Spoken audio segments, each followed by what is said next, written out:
welcome back to The Craft, where we explore what we're learning about the creative process. I'm Colby, and I am here with my friend Carter, and today we're talking about Digital Minimalism by Cal Newport. This is the second book review that we've done, and continuing the Cal Newport trend. And to kind of remind y'all, Colby got into a big Cal Newport stint, and that really drove a lot of our conversations for a while. And one of the books that came up was Digital Minimalism. So I'm excited to hear these concepts, to also remind everyone our outline for the book review episodes is a little bit different than our usual. We're going to kind of give a summary of the book, a couple of key takeaways, touch on an application, and then move to kind of a lasting quote of the week. So that's our plan for today. We'll start with the 2-minute summary. Colby, tell us, what is digital minimalism? Give us the elevator pitch. Yes, I'm really excited about this, man. It was, all these books were great. I read Deep Work, Digital Minimalism, and A World Without Email in about a month and a half span, and dug into his Deep Questions podcast. And I really highly recommend all of those resources. But yeah, the 2-minute summary. So Digital Minimalism is really a book about philosophy for how we engage with technology. Digital tools promise to make us connected and fulfilled, but they're kind of making us less fulfilled and less connected somehow. And they impede our ability to do meaningful things and to build a meaningful life. And if you've read Deep Work, or if you've listened to our episode about Deep Work, you know that he's talked and thought a lot about how to find meaning and to make meaningful things and to do deep work, which is work that pushes you to your cognitive limits. And digital tools, social media, constant email access, and the world at our fingertips really is so empowering. And yet, if you look at the history, the factories and the manufacturers have increased their efficiency over the past 100 years insanely. I don't know what the numbers are, but you look at knowledge work and it's increased about 2%. And he looked into the studies of the difference. And that's a problem. It's like, why is it that we've gotten so much more efficient in these other places, but we can communicate to someone on the other side of the world, but we're somehow less efficient in knowledge work now, or we've barely gotten any more efficient over the past 100 years. And that's kind of what this book is about, is technology, just using it mindlessly doesn't make you smarter or better or create more value, but using it efficiently and wisely in intentional ways is going to create more value. To finish the summary, digital minimalism is a philosophy on how to reduce the negative use of technology and how to increase the positive use of it to craft a more meaningful life, I think. That makes total sense. So definitely picking up on those connections with deep work, right? The idea of, hey, we've got to schedule out time to work on the things that matter, right? That's one of the kind of sticking things from that book, to do great, deep quality, meaningful work. And there's this almost bait and switch that technology gives us, right? It's promising, look, you're going to be more connected. You're going to be able to do more. You're going to be able to send stuff faster. Like, look at all these things that it can do, right? It's going to accelerate everything. There's an interesting philosopher, Harmut Rosa, who talks about acceleration as like a driving force in society, which would be interesting to think about that in comparison to Newport's take and analysis. But yeah, the technology is claiming, look, it's going to offer you this, but then it's the bait and switch. We end up being scattered and feeling isolated, feeling separated, and getting pulled away from that. I don't know, is it a singularity of focus or the singularity of experience of doing meaningful, deep things? It's giving us something artificial when we're looking for the real thing. Mm-hmm. How does that square? Are those kind of themes that he's trying to pick up in this book?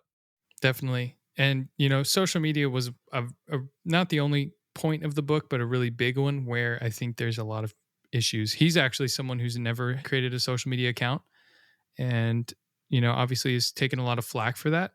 But he has still written, 7 books. He's had several New York Times bestselling books. He's built an audience. He's built an email newsletter. He's built a successful podcast, and he's done all those things without the need for social media. And so he's kind of like a evidence of you can do this life without it, and you can still use. But he's also a computer science professor and doing research at the forefront of technology to push it forward. So he's not a Luddite or someone who's trying to say technology is bad. He's saying, I almost talked about a metaphor earlier, but it's like you just going to the store, me going to Home Depot and buying a bunch of tools isn't going to bring more value into my life unless I have a need for the tool and a reason to use it.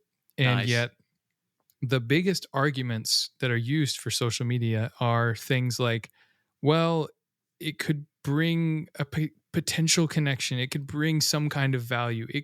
You could miss out on something. It's very vague, the types of arguments that are used to encourage you to use social media. And that's not how you would shop for any other kind of product. You wouldn't buy a tool at Home Depot because it's like, well, it could be valuable for you. It's a terrible trade-off. And Yeah, yet we get yeah. on social media and we fear this, like, oh, well, if I got off of it, I might miss an opportunity, a connection, a relationship. I might miss something. And so he's saying intentional intentionality and choosing tools for the right reasons might mean that you do use social media, and that's great, but make it an intentional decision, not some sort of vague I could miss something.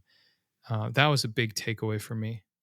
Yeah, and so this obviously has got some overlap in our conversation on episode 12, Digital Minimalism for Creatives. I think that Yes, probably, right, a lot of that conversation, I think you might have been reading the book at I the think I time. was reading it. Yeah, either reading or just finished.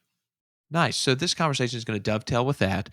And so with that, knowing that, okay, that seems to be kind of right, got the basic summary. Um, what are some of the key takeaways? Let's get into what are the things in this book that Newport's giving us that we can hold on to here. Yeah. So definitely the first one, like I just said, would be choosing your tools, choosing what you use your computer for, or your phone for, should be a rigorous process, not a careless one. He tells the story of a farmer who went through this whole process to add a new tool into his life. And it was very specific. It had to do with like haymaking or something like that. And in the end, after having a tool, spending a ton of money on it, he realized that the upkeep and the opportunity cost of how much time and other resources were used to keep that tool made it not worth it. And so it was returned. But that, I might be mixing stories here, but there's this farmer who, because of things like that, had a very rigorous process for how he chose what tools to bring onto his farm, right? And in the same way, we should have that intentionality with our tools and how we choose what we bring in. I think as creative people, it's like buying more tools can feel like a productive way to like get better. Like as a producer, buying more plugins, buying more gear, microphones, sound packs, whatever it is. Like those things can feel like this will be the thing that makes me better, but often you're just creating more decisions that you have to make and creating more bloat rather than getting creative with what you have. um, it's definitely not always bad to buy new tools, but I think that that's just that intentionality was really stuck out to me. Nice. So be the wise farmer there. Make sure you're Yes. getting the right tools. And also, I think tools can become distractions, and distractions seem to be a big thing that Newport's trying to get us away from, like with deep work and with digital Yeah. minimalism, because distractions are going to facilitate and catalyze shallow work. Hmm. And if the tool is just a gadget, like we even talked about like artistic tools and stuff, if it's just a gadget that's going to lead you away from doing the work, like you're really stunting your work. Like Hmm. it's doing the opposite effect. And I think that's the same um, kind of ironic promise of the tool. Hey, this is going to be what you need, and then it's actually having the reverse effect. Okay, nice. That's really good. Other takeaways. Really big picture, the book kind of shared two different approaches to digital minimalism, two approaches to be used together. So the first is remove, and the second is add. I mean, it's really simple, right? It's remove the things that are unhelpful and add back the things that are helpful. And I think we'll talk more about this in the application. But there's a lot of different avenues he dives into. I'm looking at my notes here. I mean, he talks about social media a lot. He talks about the how to use leisure and be thoughtful about rest in your life. He talks about solitude and taking long walks and um, a lot of practical stuff too, like batching your emails. So I'm trying to decide kind of what to get into, but I think for me, I will say the concept of there were two concepts about batching that kind of tie into this idea of focus and not being constantly distracted or context switching. So I guess I'll talk a little bit about that.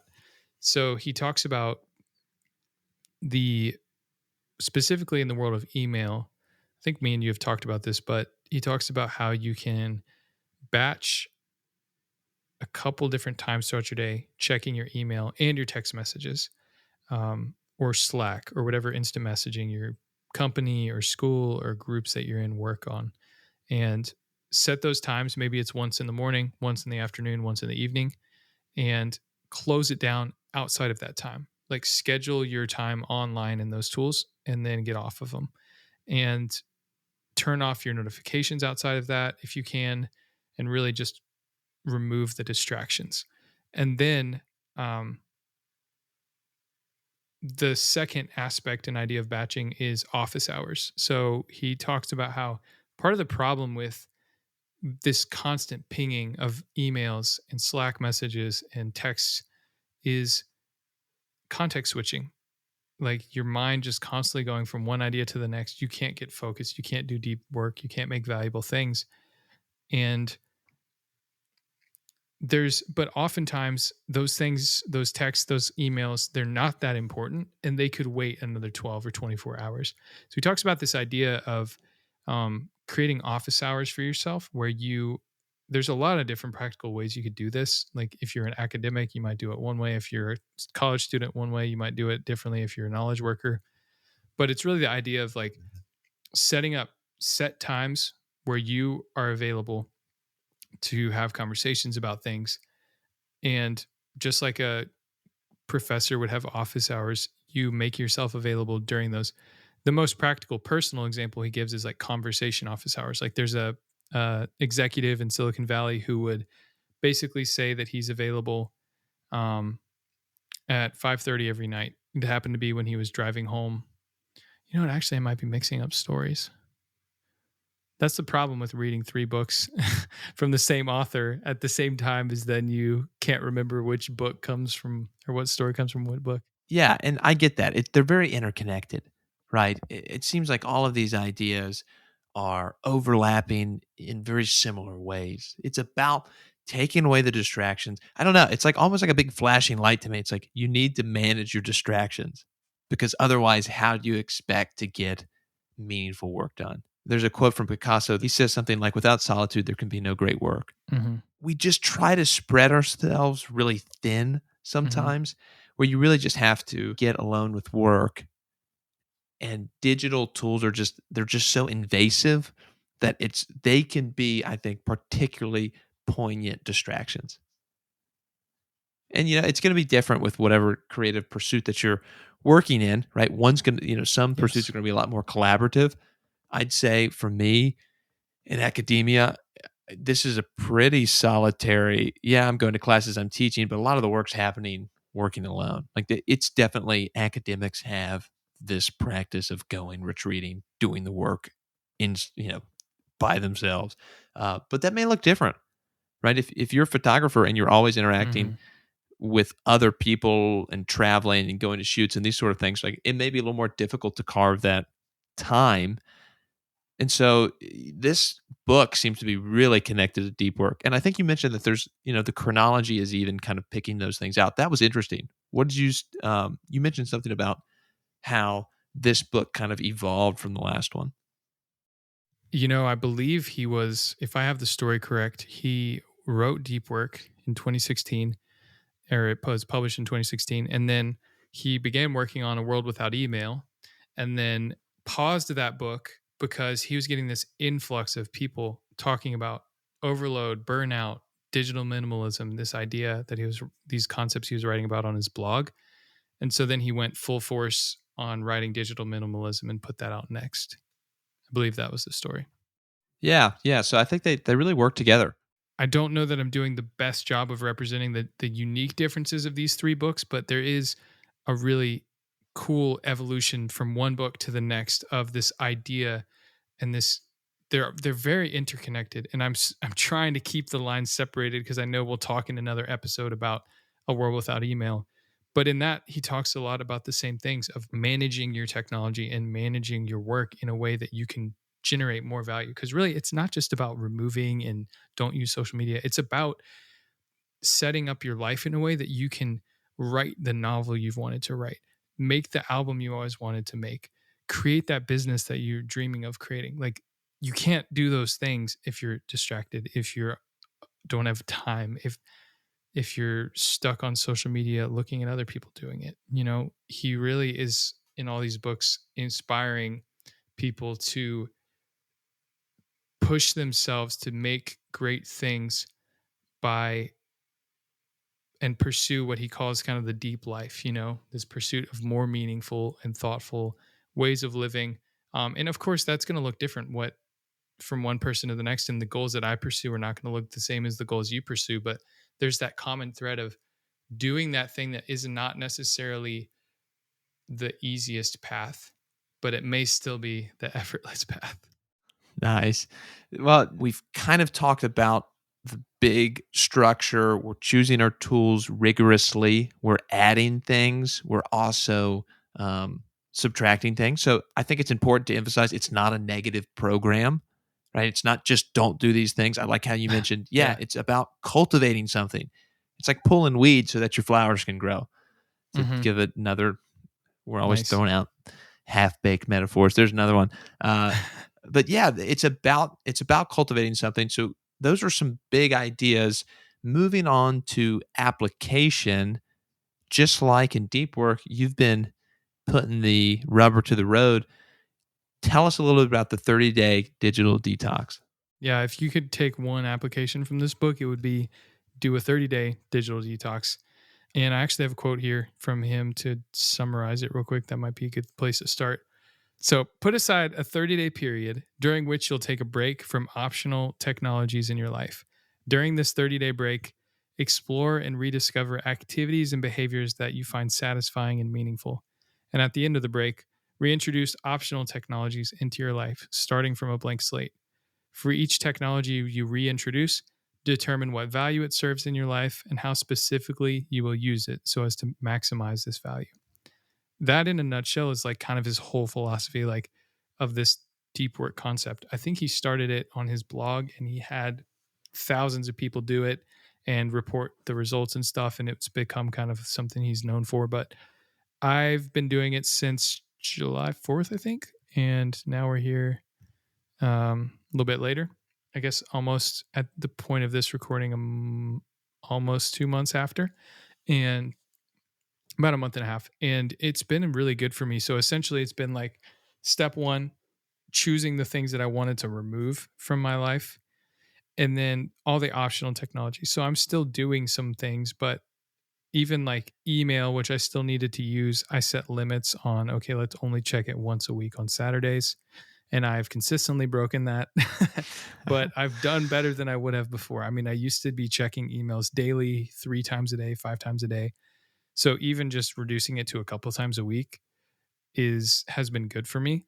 And just breaking that habit of using it for entertainment. I think that's a really big idea he talks about, is don't use your phone and your email and socials for entertainment, because that's when you build this really unhealthy habit with them.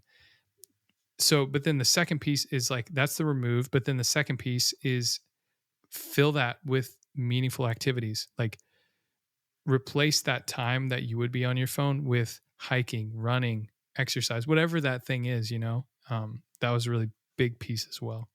I was going to jump in and say on the email thing, after I got rid of social media stuff, I do find myself going to my Gmail app and, like, just refreshing it. I'm just like, "Is there Yes. any there's some new emails." Exactly. It's like and it's funny because it's like a thing where, oh, like, I see I've got bleep, notifications about emails. I'm like, "Oh, I'll go delete those." It's like, I'll just go ahead and Exactly. It's clean those kind of out. the same dopamine hit, I think. It's like our minds don't know the difference between Instagram and Gmail. They don't. And so we're just like, "Oh yeah, let me pull down on the screen." It's like the slot machine, just Yeah. refresh. What am I going to get next? Am I going to get an important email? Or is it Something gonna be a meaning? junker? Yeah, exactly. And for me, I'll just go read. Maybe it's more valuable than socials would be for me, but it's like reading newsletters and blogs and stuff can still just be that same distracting myself shallow work. And I'm not saying that there's never a place for that, but I think we just pick up our phones and we just do whatever is on the screen in front of us. It's so unintentional. And I will say, kind of just to share my results sort of from what I've gone through so far. I haven't really reintroduced everything, but I would say, checking emails, I didn't really lose anything. No crazy emails came through that I should have responded to faster. It all worked out. And I've read like 5, 6 books the past month and a half that I've been doing this. I just knocked out early on when I started out, I was on a trip. I really knocked out 3 or 4 books in a couple weeks just because anytime I was bored or didn't have anything to do, I'd grab a book and I'd just read. And so that was a big habit replacer for me. And, um, I think I still use technology quite a bit every day, but I do think that just setting some limits for myself, like not watching YouTube, not watching shows or anything unless I'm with someone else, like having some kind of rules like that has been helpful to just simplify my life a bit and keep me from going to those things for entertainment. And I'm not sure what all I'll add back. Like I think it would still be good for me to limit my email checking to like every Saturday or something. I feel like that'd probably be good for me to try to keep up. It's It's kind of where I'm interesting at. because I like this. We've kind of pulled in on this email as entertainment, which is kind of funny, but Yeah. I think it goes back to the tool thing. It's like we're going to it and if we're actually we think it's one tool, but we're treating it as if it's something else. Right? Okay, here's a tool Mm, for communicating, let's just say email, but we're treating it like we're subconsciously or maybe some sort of veiled way treating it as if it's something that's like, oh, I can fill in this spare time. And one of these quotes that you've listed as kind of significant quotes talks about the temptation to like have nothing to do after we've had like a busy morning. But when there's no like scheduled time or there's no kind of protocol of what you do with that, it often just devolves, he says, toward low quality activities like mindless phone swiping and half hearted binge watching. And I think that's so good. And yeah. there was I think there's an Art of Manliness article from Brett McKay a while back talking about how Hemingway like planned his weekend recreation. And that Hmm. kind of reminded me of that, of have a protocol for those creative doing nothing moments. I think I need that because it is funny how you're like, oh, I just got to take a break. But then what does the break turn into? It turns into this kind of Yeah. low value thing where then I'm just treating my email as if I don't know. I'm using it in the way that the tool's not meant to be used. I'm trying to play golf with a baseball bat or something. Yes. What does it look like to set aside some goals? It's easy to think for me about goals in the professional space, the music space, the podcast space, whatever.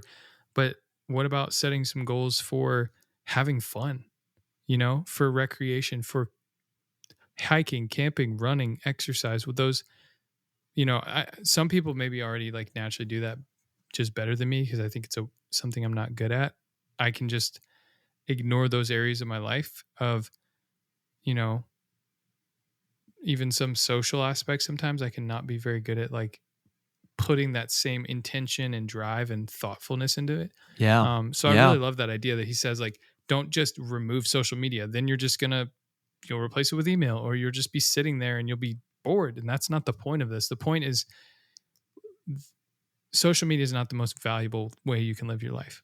And it's not just about social media. I really don't want to just reduce it to that. It's like it could be anything. It could be email, it could be Netflix, it could be YouTube, it could be Reddit, it could be um I don't know, Just just TV a in general. game on your Yeah. computer or TV. Yes, TV and gaming are two other things that he typically recommended, like pausing during a digital detox. So I just think really it's like optional technologies is the whole category he talks about. And really, his whole idea is about living a life with intentionality and doing things that are going to be more meaningful. And I think that's what's worth focusing on, not necessarily whether social media is good or not. It's about intentionality, I think. Yeah. And if you don't have that end goal, I mean, that's kind of the first step, right? If you don't have that that end goal of meaning, or let's just say, let's bring it down smaller. If you don't have something you're working towards, Mhm.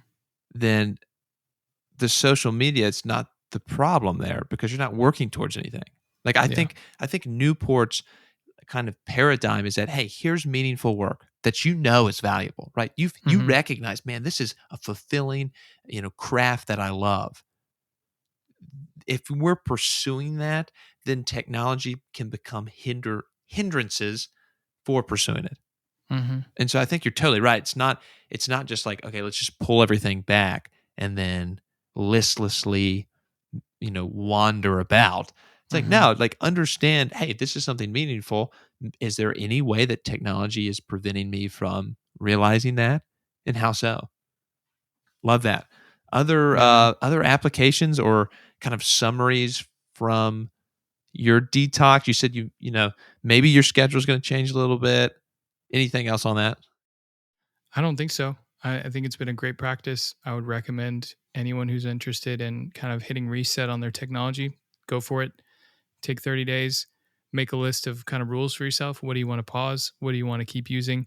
And if you do decide to keep using something, maybe set a limit on it. Like, oh, I'm going to check my email, but I'm just going to check it twice a week instead of whenever I want. And then after those 30 days, reintroduce the tools and you'll have that space to say, did I really need Instagram or did I just want it? And what's a healthy way to bring it back? Maybe I use Instagram.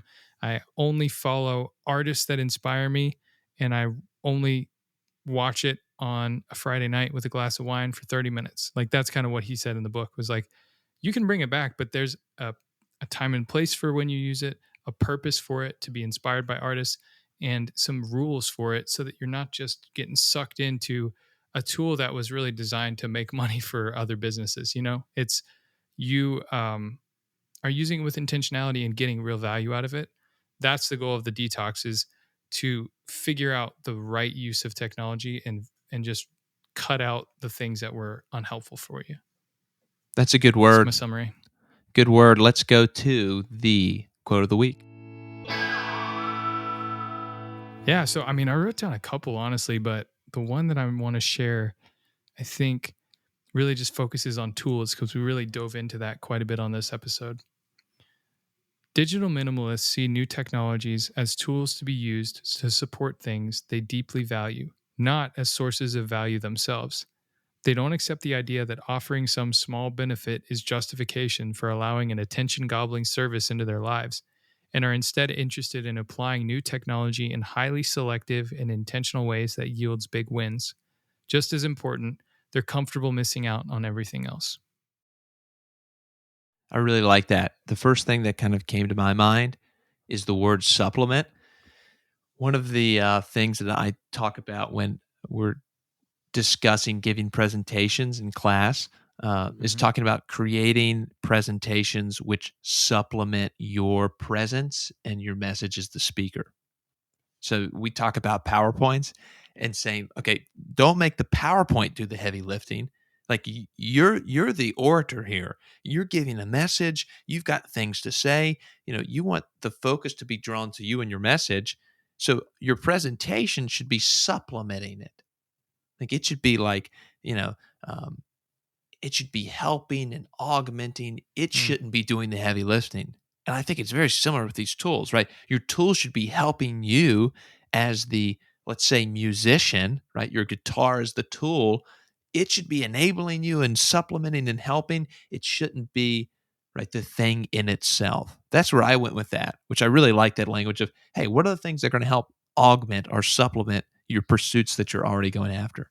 I love that. I think that's excellent. And whenever we're considering what tools do we add to our tool belt for becoming a better music producer, becoming a better writer, or a better photographer, um, it's just good to ask ourselves some questions about, is this really helping me pursue my goal here of becoming a better fill in the blank, or is it Yeah.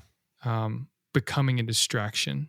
And yeah, I think that's just a good place to end on, honestly. Great conversation, man. I'm glad that we got this one on the record here. Again, this was our book review, Digital Minimalism by Cal Newport. Any final words? Go grab a copy of the book. You can check out more of Cal Newport's stuff at calnewport.com. And also, I'd recommend checking out the Deep Questions podcast. I really enjoy it. He's got a deep dive on all these different topics we're talking about. And he'll also do questions from listeners and a couple of different kind of segments of his show. But it's really interesting. He talks about some really good stuff. And for me, it's a great show to be inspired about how to be more productive in my creative work and how to just keep pursuing that for the long term. So yeah, thanks for listening to this episode. This was really fun. Hey, thanks for listening to The Craft with Carter and Colby, where we share what we're learning about the creative process. If you're a writer, music producer, marketer, filmmaker, photographer, or you just love creativity, then this show is for you. Our cover art was designed by Elizabeth Newell. You can learn more about her work at elizabethnewelldesign.com. That's Elizabeth, Newell design.com. And you can follow her on Instagram at ElizabethIsADesigner. If you like the show, there's 3 things you can do to help us out. First, subscribe so you learn when we post new episodes. Second, send the link to one of your friends who you think would enjoy the show. Really, word of mouth is going to be the number one way we grow the show in any way. And 3, if you have a topic you want us to cover, or feedback about how we can improve the show, or comments on what we've said, you can respond to heycraftpodcast@gmail.com, heycraft podcast@gmail.com. Thanks for listening, and we'll see you next time.